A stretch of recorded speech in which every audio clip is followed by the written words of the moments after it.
I had a question come in yesterday that's requiring a little bit of work, and this is from a retired player who used a picture of him while he played in the NBA on his website, on his fan site. He's now a public speaker, and used a well-known photo of himself on his own website. The problem was he didn't get permission to use the picture or the trademarks of the NBA or the team that he was with at the time in that picture, and so it's going to cause a little bit of a problem. We'll get it resolved, but this brought up a great opportunity for me to cover how you can, if you're a former player or if you're an actor, how you can use pictures of yourself online and do it the proper way.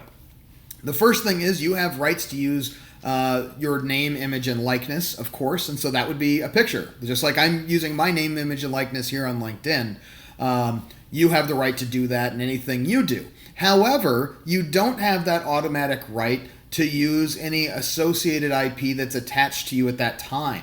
So if you played for the Indiana Pacers, for example, and you're wearing a Pacers jersey with an NBA logo on the sleeve, you don't have the rights to use that intellectual property in the photo. You have to get express written permission from the member teams and the rights holders of those logos. So you'd have to call the NBA, you'd have to call the Pacers to get a waiver in order to use that.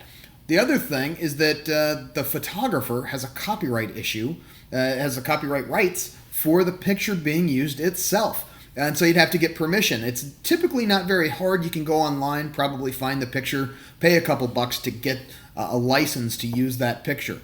Now, I know it kind of sounds screwy because that picture is of my client. It's him in his heyday, and he's playing basketball. That's what he did for a living. Why can't he just use that picture? And it's because every rights holder has the right to use their intellectual property in a way that they see fit. And if in this case, the team didn't want to grant him those rights, he's going to have to do something. He's going to have to alter that image. The same thing with the photographer. The photographer won't let him use that image. He may have a copyright claim, and it could cost a good chunk of money to pay off those damages. So just some things to consider. So as you're building out a website, as you're using your picture on some social media or on some social media pages that are generating revenue, that's the biggest thing. Now, personal use, you can generally use that if you make a Facebook post or something like that. But if you're doing it for a commercial purpose, that's where you're really going to start to get in trouble. So beware of that. If you have questions about something like that, feel free to reach out to me. We do this a lot. Get a lot of these phone calls, but this last one made me think about this retired player and how many other retired players I know that might be in the same situation.